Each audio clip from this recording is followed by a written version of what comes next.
Movie की शुरुआत में हमें बताया जाता है कि अपराधी लोग हमारे साथ समाज में रहने के लायक नहीं होते हैं, इसलिए उनके लिए एक खास जगह बनाई गई है और वो जगह एक बड़ी सी रेगिस्तान के बीच में मौजूद है। अब जो लोग किसी अपराध के लिए यहाँ पर आते हैं उन्हें बैड बैचर्स कहा जाता है और प्रत्येक कैदी को अपनी आइडेंटिटी के लिए एक सेपरेट कोड दे दिया जाता है। इस एरिया में कैदियों को दो ग्रुप्स में डिवाइड किया गया है। एक ग्रुप नॉर्मल इंसानों का होता है जिसे कंफर्ट ग्रुप कहते हैं और दूसरा नरभक्षी इंसानों का। अब यहाँ पर एक गाड़ी आती है जिसमें कुछ पुलिस ऑफिसर्स एक लड़की को लाते हैं और उसे इस जेल में छोड़कर वहाँ से चले जाते हैं। दरअसल यहाँ पर फिलहाल 5000 से ज्यादा कैदी रह रहे हैं और वो सब भाग ना पाए इसके लिए इस एरिया के चारों ओर स्टील की बहुत बड़ी दीवार होती है। अब जो लड़की यहाँ पर नई आई है उसका नाम अर्लेन होता है। वो यहाँ से आगे निकलती है तब उसे एक नोटिस बोर्ड दिखाई देता है जिस पर लिखा होता है कि इससे आगे का एरिया अमेरिका के हिस्से में नहीं आता है और इस एरिया में किसी भी इंसान के साथ जो भी होता है उसकी जिम्मेवारी अमेरिका पुलिस की नहीं होगी। अब हम अर्लेन के पास एक पेज देखते हैं जिस पर लिखा होता है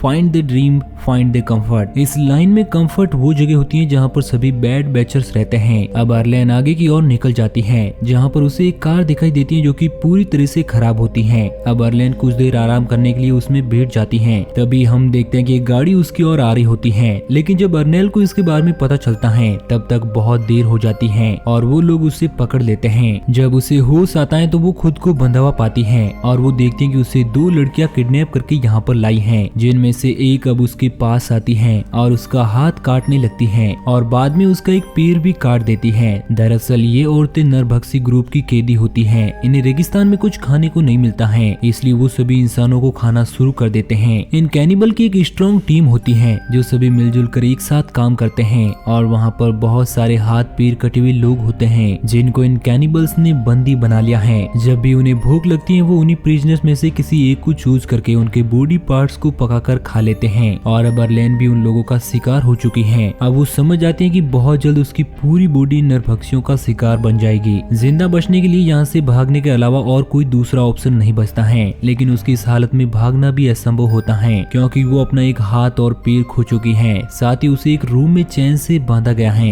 अब उसे एक आइडिया आता है और वो अपना सारा लेटरिन बॉडी पर लगा लेती है। अगले दिन जब एक कैनिबल लेडी उसे चेक करने के लिए आती है तब वो उसे लेटरिन से लथपथ देकर उसे चैन से फ्री कर देती है और उसे साफ करने के लिए बाहर ले जाती है। अब जब वो लेडी पानी लेने के लिए जाती है तो अर्लेन वहाँ पर पड़ी एक रोड को छिपा लेती है और जब वो कैनिबल लेडी वापस आकर उसे क्लीन करने लगती है तो मौका पाकर अर्लेन उस पर रोड से वार कर देती है जिससे वो नीचे गिर जाती है और इसके बाद अर्लेन उस पर बार बार रोड पटकती है जिससे वो लेडी मारी जाती है। अब अर्लेन रेंगते हुए वहाँ से भागने की कोशिश करती है और तभी उसे वहीं पर पड़ा एक स्केटिंग बोर्ड दिखता है जिसकी मदद से वो भागने की कोशिश करती है। दरअसल वो एक बहुत बड़ा रेगिस्तानी इलाका होता है इसलिए अर्लेन ज्यादा दूर तक नहीं जा पाती है और बीच में भूख और प्यास के मारे बेहोश हो जाती है। अब वहीं पर एक आदमी होता है जो कि उसी इलाके में रहता है। वो ना तो कंफर्ट ग्रुप से बिलोंग करता है और ना ही कैनिबल से, यानी कि वो अकेले ही अपनी धुन में रहता है। वो आदमी काफी बुढ़ा होता है इसलिए आज तक वो कैनिबल का शिकार नहीं हुआ था। अब वो आदमी अर्लेन को एक कार्ट में डालकर उसे कंफर्ट ग्रुप तक पहुंचा देता है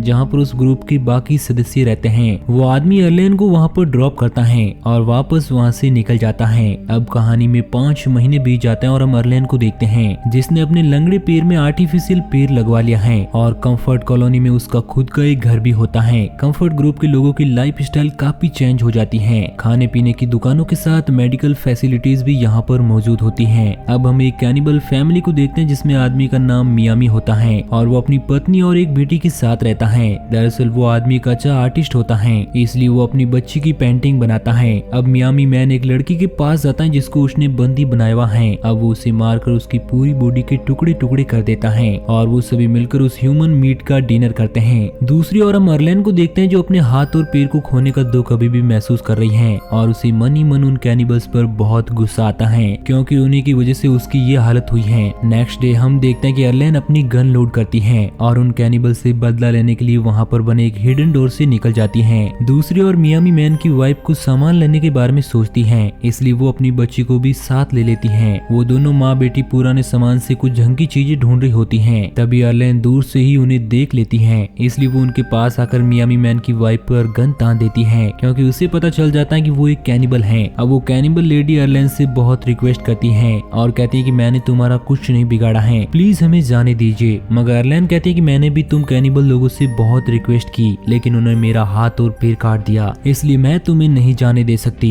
और यह कहकर वो उसे शूट कर देती है। लेकिन उसकी बेटी को कुछ भी समझ नहीं आता है कि मेरी माँ के साथ क्या हुआ है, क्योंकि वो अभी नादान होती है। और इस चीज को देखकर अर्लेन को उस पर तरस आता है और वो उस बच्ची को अपने साथ लेने का फैसला करती है। अब वो दोनों कंफर्ट ग्रुप की ओर निकल जाती है, जहाँ पर रास्ते में वो अकेला आदमी उन दोनों को देख लेता है। अब एक शॉप पर उस छोटी बच्ची को एक रेबिट पसंद आ जाता है, इसलिए अर्लेन उसके लिए वो रेबिट खरीदती है और उसे अपने साथ घर ले जाती है। दूसरी ओर शाम होने वाली होती है, लेकिन अभी तक मियामी की वाइफ और बेटी घर पर नहीं लौटती है, इसलिए उसे उनकी फिक्र होने लगती है और वो उनकी तलाश में उस कचरे के ढेर तक पहुंच जाता है, जहां पर वो देखता है कि उसकी मरी हुई बीवी को कौवे खा रहे हैं और उसकी बेटी वहां पर नहीं होती है। तभी उसकी नजर उस अकेले आदमी पर पड़ती है जो उस कचरे में कुछ ढूंढ रहा होता है। मियामी उसके पास जाता है और अपनी बेटी का स्केच दिखाकर पूछता है कि क्या तुमने इसे देखा। तब वो आदमी बताने के लिए मान जाता है, लेकिन अपनी एक शर्त रखता है और कहता है कि पहले तुम्हें मेरा भी एक स्केच बनाना पड़ेगा। मियामी मैन इस चीज के लिए मान जाता है, क्योंकि उसके पास दूसरा कोई ऑप्शन नहीं होता है। स्केच बनाने के बाद वो ओल्ड मैन मियामी को फाइंड कंफर्ट लिखकर देता है, जिसका सीधा मतलब ये है कि उसकी बेटी कंफर्ट में है। दूसरी ओर नाइट में अर्लेन उस बच्ची को एक क्लब में ले जाती है, जहाँ पर कंफर्ट का सबसे अमीर आदमी होता है, जिसका नाम ड्रीम होता है। कंफर्ट में वो सभी लोगों का हीरो होता है, क्योंकि वो अकेला ही उन लोगों के लिए ड्रग्स लाता था। उस ड्रग्स की खास बात ये होती है कि उस ड्रग को लेने के बाद आदमी एक अलग ही दुनिया में खो जाता है, जो कि सपनों की दुनिया होती है, और इसी वजह से सभी लोग उसे द ड्रीम नाम से पुकारते हैं। अब वहाँ पर अर्लेन भी थोड़ी ड्रग्स ले लेती है। उसी वक्त उस बच्चे का रेबिट वहाँ से भाग जाता है, इसलिए वो उसका पीछा करते करते अर्लेन से काफी दूर चली जाती है और इस तरह से वो ड्रीम के पास पहुँच जाती है और ड्रीम उस बच्ची को अपने साथ ले जाता है। दूसरी ओर अर्लेन पर उस ड्रग का असर होने लगता है, जिसकी वजह से उसे कुछ भी होश नहीं रहता है और वो चलते चलते कंफर्ट से बाहर आ जाती है। नशे में उसे ये भी नहीं पता चलता कि मियामी उसके पास खड़ा है। नेक्स्ट मॉर्निंग जब उसे होश आता है तो वो अपने आप को कंफर्ट से काफी दूर पाती है और उसके सामने मियामी मैन खड़ा होता है, जिसके हाथ में अर्लेन की आर्टिफिशियल टांग होती है। अब मियामी उसे अपनी बेटी का स्केच दिखाते हुए पूछता है कि क्या तुमने इसे देखा है। तब अर्लेन झूठ बोलती है और उसे मना कर देती है। दरअसल कंफर्ट में किसी भी कैनिबल का एंटर करना मना होता है। अगर कोई चला जाता है तो वहाँ के गार्ड उसे शूट कर देते हैं। इसलिए मियामी अर्लेन के साथ एक डील करता है और कहता है कि अगर तुम मेरी बेटी को कंफर्ट से ढूंढ कर ले आओगी तो मैं तुम्हें छोड़ दूंगा, और अर्लेन इस डील को मान जाती है। मियामी उसे वार्न करता है कि अगर तुमने ऐसा नहीं किया तो मैं तुम्हें किसी भी हालत में जिंदा नहीं छोड़ूंगा। अब डील डन होने के बाद वो दोनों कंफर्ट की ओर निकल जाते हैं, जहाँ पर रास्ते में उन्हें एक कैनिबल मिलता है जो मियामी से कहता है कि अगर तुम मुझे इस लड़की की एक टांग काट कर देते हो तो मैं तुम्हें गाड़ी का फ्यूल दे सकता हूँ। मियामी इसके लिए मना करता है। तब वो उसे धमकाता है और कहता है कि मैं तुम्हें मारकर इस लड़की को यहाँ से ले जाऊंगा। तब मियामी बिना दिक्कत के अर्लेन को उन्हें सौंप देता है। अब जब वो अर्लेन को लेकर वहाँ से जा रहा होता है तभी मियामी पीछे से एक चाकू फेंकता है, जिसकी वजह से वो कैनिबल मारा जाता है। अब मियामी उस आदमी का सारा सामान ले लेता है और साथ ही एक हाथ भी काट देता है। इसके बाद वो दोनों बाइक पर कंफर्ट की ओर निकल जाते हैं, लेकिन बीच रास्ते में रेतीला तूफान आ जाता है, जिसकी वजह से उन्हें अपने टेंट के नीचे बैठकर रुकना पड़ता है। अब तूफान रुकते रुकते रात हो जाती है, इसलिए मियामी अपना डिनर बनाने के लिए उस आदमी के हाथ को पकाता है। तब अर्लेन उससे पूछते हैं कि तुम कैनिबल कैसे बने। तब मियामी बताता है कि जब मैं 16 साल का था तो एक बोट के जरिए अमेरिका आया था और मेरे पास अमेरिका की नागरिकता नहीं थी, इसलिए मुझे बैड बैचर्स बनाकर यहाँ पर भेज दिया गया। अब बातों ही बातों में वो दोनों एक दूसरे के काफी क्लोज आ जाते हैं, लेकिन उसी वक्त पीछे से कोई मियामी को शूट कर देता है और वो कोई कंफर्ट का आदमी होता है जो अर्लेन को अपने साथ चलने के लिए कहता है। इसलिए अर्लेन थोड़ा सोच विचार कर उसके साथ चली जाती है,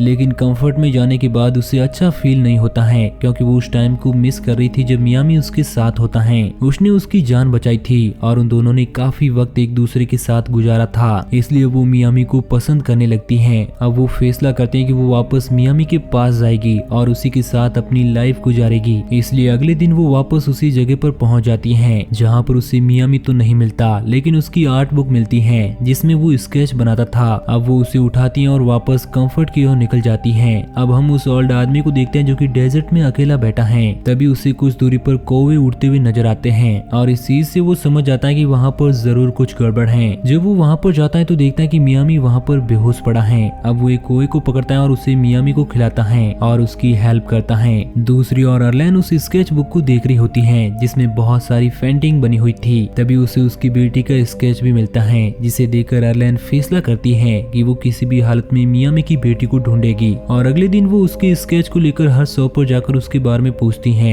मगर कोई भी उसको नहीं पहचानता है। इसलिए थक हार कर अर्लेन वहाँ पर बैठ जाती है। तभी वो मियामी की बेटी को देखती है जो कि ड्रीम के घर से निकलने वाली औरतों के साथ होती है। अब हमें यहाँ पर पता चलता है कि ड्रीम का कोई भी बच्चा नहीं है, इसलिए वो मियामी की बेटी को अडॉप्ट कर लेता है। इस तरह अर्लेन को ये तो पता चल जाता है कि मियामी की बेटी कहाँ पर है, मगर वो उसे कभी वापस नहीं ला सकती क्योंकि ड्रीम इस ग्रुप का सबसे पावरफुल लीडर होता है। अब अर्लेन को एक आइडिया आता है, इसलिए वो ड्रीम के घर पर जाती है जहाँ पर बहुत सारी औरतें ड्रग बना रही थी और ड्रीम बताता है कि मेरा सब कुछ इसी ड्रग बिजनेस में है। तब अर्लेन उससे कहती है कि मैं भी इन औरतों की तरह यहाँ पर काम करना चाहती हूँ और इस बात के लिए ड्रीम हामी भर देता है। अब एक औरत अर्लेन को एक रूम में ले जाती है जहाँ पर वो वॉशरूम का बहाना बनाकर अपने आर्टिफिशियल पेट से गन बाहर निकालती है और बाहर आकर उस लेडी को गन पॉइंट पर ले लेती है। अब वो ड्रीम से कहती है कि अगर तुम इस औरत को बचाना चाहते हो तो इस बच्चे को मेरे हवाले कर दो। वो लेडी ड्रीम की वाइफ होती है, इसलिए उसे उसकी डील माननी पड़ती है और उस बच्ची और लेडी के साथ वो कंफर्ट एरिया से बाहर आ जाती है। बाहर आने के बाद वो उस लेडी को वापस भेज देती है और खुद उस बच्ची के साथ डेजर्ट की ओर निकल जाती है। आगे जाने पर उसे मियामी भी मिल जाता है जो अपनी बच्ची को वापस पाकर काफी खुश होता है। तब अर्लेन मियामी मैन से उसे अपने साथ ले चलने के लिए कहती है, मगर वो उसे मना करता है और कहता है कि हम लोग कैनिबल हैं और अगर तुम मेरे साथ चलोगी तो कोई ना कोई तुम्हें मार देगा, इसलिए तुम्हारे लिए बेहतर है कि तुम वापस कंफर्ट में चली जाओ। लेकिन अर्लेन अभी भी उसे मना करती है और कहती है कि मुझे कोई भी फर्क नहीं पड़ता है कि तुम कौन हो, मैं बस तुम्हारे साथ अपनी जिंदगी गुजारना चाहती हूँ और मैं तुमसे प्यार करती हूँ। अब मियामी की बच्ची को भूख लग जाती है और वो कहती है कि मुझे नूडल खाने हैं, मगर वहाँ पर नूडल नहीं होते हैं, इसलिए मियामी उसके खरगोश को मारकर उसे खिला देता है और वो तीनों एक दूसरे के साथ खुश होते हैं। इसी के साथ ये मूवी यहीं पर एंड हो जाती है। तो दोस्तों आपको ये कहानी कैसी लगी नीचे कमेंट करके जरूर बताना और इसी तरह की कहानियों के डेली डोज के लिए हमारे चैनल को सब्सक्राइब जरूर करना।